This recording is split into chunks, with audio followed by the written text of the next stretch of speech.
2019 ವಿಕಾರಿನಾಮ ಸಂವತ್ಸರದ ಧನಸ್ಸು ರಾಶಿ ಭವಿಷ್ಯ.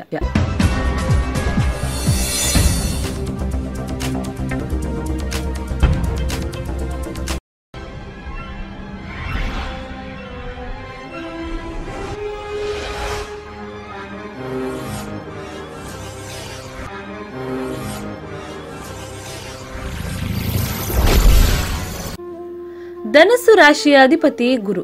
ಇದರಲ್ಲಿ ಎಲ್ಲ ಗ್ರಹಗಳು ಉಚ್ಚರಾಗಿರುತ್ತವೆ. ಬುಧನಿಗೆ ಅಸ್ತ ರಾಶಿಗಳು ಕರ್ಕಾಟಕ, ವೃಶ್ಚಿಕ, ಮೀನ ಶತ್ರು ರಾಶಿಗಳು. ಮೇಷ, ಸಿಂಹ ಮಿತ್ರ ರಾಶಿ, ಇದು ದ್ವಿಸ್ವಭಾವ ರಾಶಿ. ಅಗ್ನಿ ತತ್ವ ರಾಶಿ, ಕಾಲಪುರುಷನ ಅಂಗದಲ್ಲಿ ತೊಡೆಗಳು. ಗುರು ಪುತ್ರಕಾರಕ. ಧನಸ್ಸು ರಾಶಿಯವರಿಗೆ ಇತರರ ಭಯವಿರುವುದಿಲ್ಲ. ಇವರದು ತುಂಬಾ ಮೃದು ಸ್ವಭಾವ.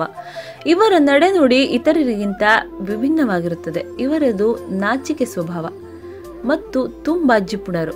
ಯಾವುದೇ ಕೆಲಸದಲ್ಲಾದರೂ ಯೋಚನೆ ಮಾಡಿಯೇ ಕಾರ್ಯಪ್ರವೃತ್ತರಾಗುತ್ತಾರೆ. ತಪ್ಪು ದಾರಿ ತುಳಿಯುವವರಲ್ಲ, ವಿಶಾಲ ಮನೋಭಾವವುಳ್ಳವರಾಗಿರುತ್ತಾರೆ. ದೊಡ್ಡ ದೊಡ್ಡ ಸಾಹಸಗಳನ್ನು ಮಾಡುವ ಹಂಬಲವಿರುತ್ತದೆ. ಪುತ್ರ ಸಂತಾನ ಭಾಗ್ಯ ಹೊಂದಿದವರಾಗಿರುತ್ತಾರೆ. ಇವರದು ಅವಿಶ್ರಾಂತ ದುಡಿಮೆ, ಚುರುಕು ಸ್ವಭಾವ, ಶೀಘ್ರ ಕೆಲಸ ಮಾಡುವವರಾಗಿರುತ್ತಾರೆ. ದಯೆ ದಾಕ್ಷಿಣ್ಯ ಹೊಂದಿದವರಾಗಿರುತ್ತಾರೆ. ಇವರು ಸ್ವತಂತ್ರವಾಗಿ ಬದುಕುತ್ತಾರೆ. ಆತುರದ ಸ್ವಭಾವ, ಬಹು ಸೂಕ್ಷ್ಮಗ್ರಾಹಿಗಳು. ತತ್ವಶಾಸ್ತ್ರ, ಜ್ಯೋತಿಷ್ಯದಲ್ಲಿ ಪ್ರವೀಣರು. ಇವರು ಸರಳ ಜೀವನ ನಡೆಸುವವರು, ಪರದೇಶ ವಾಸ ಮಾಡುವವರು, ಧರ್ಮವಂತರು, ಸತ್ಯವಂತರು, ಪ್ರಾಮಾಣಿಕರು, ಎದೆಗಾರಿಕೆಯುಳ್ಳವರು ಆಗಿರುತ್ತಾರೆ.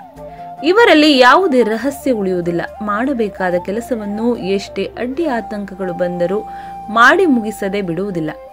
ಧನಸ್ಸು ರಾಶಿಯ ಲಕ್ಷಣಗಳು: ಲಾಂಛನ ಬಿಲ್ಲು, ರಾಶ್ಯಾಧಿಪತಿ ಗುರು. ತತ್ವ ಅಗ್ನಿ ತತ್ವ, ರಾಶಿ ತತ್ವ ಉಭಯ. ದಿಕ್ಕು ಪೂರ್ವ ದಿಕ್ಕು, ಲಿಂಗ ಪುರುಷ. ವರ್ಣ ಕ್ಷತ್ರಿಯ, ಸ್ವಭಾವ ಕ್ರೂರ ಸ್ವಭಾವ. ಕಾಲ ಪುರುಷನಾಂಗ ತೊಡೆ, ರಾಶಿ ರತ್ನ ಪುಷ್ಯರಾಗ.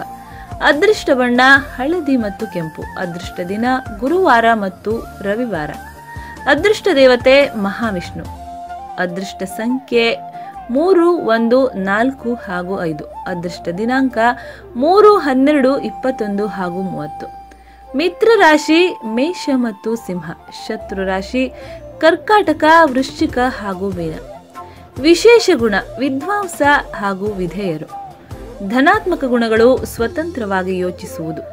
ಋಣಾತ್ಮಕ ಗುಣ ಎಂದರೆ ಕಾರ್ಯದಕ್ಷತೆ ಇಲ್ಲದಿರುವುದು. ಅತಿ ವಿಶ್ವಾಸವಂತರು. ಮಕ್ಕಳಲ್ಲಿ ಬುದ್ಧಿಶಕ್ತಿ ಏನೇ ಮಾಡಿದ್ರೂ ಸಹ ಹೆಚ್ಚಿಗೆ ಆಗ್ತಿಲ್ಲ ಅನ್ನೋರು ಶಾಸ್ತ್ರದ ಪ್ರಕಾರ ಈ ಸುಲಭ ಪರಿಹಾರವನ್ನು ಮಾಡಿಕೊಳ್ಳಿ. ಅನಾದಿ ಕಾಲದಿಂದಲೂ ನಮ್ಮ ಹಿರಿಯರು ಬ್ರಾಹ್ಮಿ ಪುಡಿ ಅಥವಾ ಸರಸ್ವತಿ ಪುಡಿಯನ್ನು ಹಾಗೂ ಇನ್ನು ಕೆಲವು ಗಿಡಮೂಲಿಕೆಗಳಿಂದ ತಯಾರಿಸಿದ ಪುಡಿಯನ್ನು ಜೇನುತುಪ್ಪದಲ್ಲಿ ಬೆರೆಸಿ ಮಕ್ಕಳಿಗೆ ನೀಡುತ್ತಿದ್ದರು. ಇದು ತುಂಬಾ ಪುರಾತನ ರಾಜಮನೆತನಗಳ ಪದ್ಧತಿಯಾಗಿದ್ದು, ಈ ರೀತಿ ಮಾಡುವುದರಿಂದ ಮಕ್ಕಳಲ್ಲಿ ಜ್ಞಾಪಕ ಶಕ್ತಿ ದಿನೇ ದಿನೇ ವೃದ್ಧಿಯಾಗುವುದರಲ್ಲಿ ಎರಡು ಮಾತಿಲ್ಲ. ಈ ರೀತಿಯ ಆಯುರ್ವೇದ ಔಷಧ ಬಳಸುವುದರಿಂದ ಬುದ್ಧಿ ಚುರುಕಾಗುತ್ತದೆ. ಶೀತ, ನೆಗಡಿ, ಕೆಮ್ಮು ಎಂದು ಕಾಡುವುದಿಲ್ಲ. ಮಕ್ಕಳಲ್ಲಿ ಹಸಿವೆಯನ್ನು ಹೆಚ್ಚಿಸುತ್ತದೆ. ದೇಹದಲ್ಲಿ ರಕ್ತ ಸಂಚಾರವನ್ನು ಸುಲಲಿತಗೊಳಿಸಿ ಮಕ್ಕಳಲ್ಲಿ ಇರುವ ಆಲಸ್ಯತನವನ್ನು ನಿವಾರಿಸುತ್ತದೆ. ಅಷ್ಟೇ ಅಲ್ಲದೆ ಕೆಲವು ಮಕ್ಕಳಿಗೆ ಇರುವ ಮಾತು ತೊದಲುವಿಕೆಯನ್ನು ತೆಗೆದುಹಾಕುತ್ತದೆ. ಜೇನುತುಪ್ಪದಲ್ಲಿ ಬೆರೆಸಿದ ಬ್ರಾಹ್ಮಿ ಪೌಡರ್ ಹಾಗೂ ಇನ್ನೂ ಇತರ ಗಿಡಮೂಲಿಕೆಗಳನ್ನು ಬೆರೆಸಿ ತಯಾರಿಸಿದ ಜೇನುತುಪ್ಪ ಬೇಕಾದಲ್ಲಿ ಈ ಕೆಳಗಿನ ನಂಬರ್ ಅನ್ನು ಸಂಪರ್ಕಿಸಿ.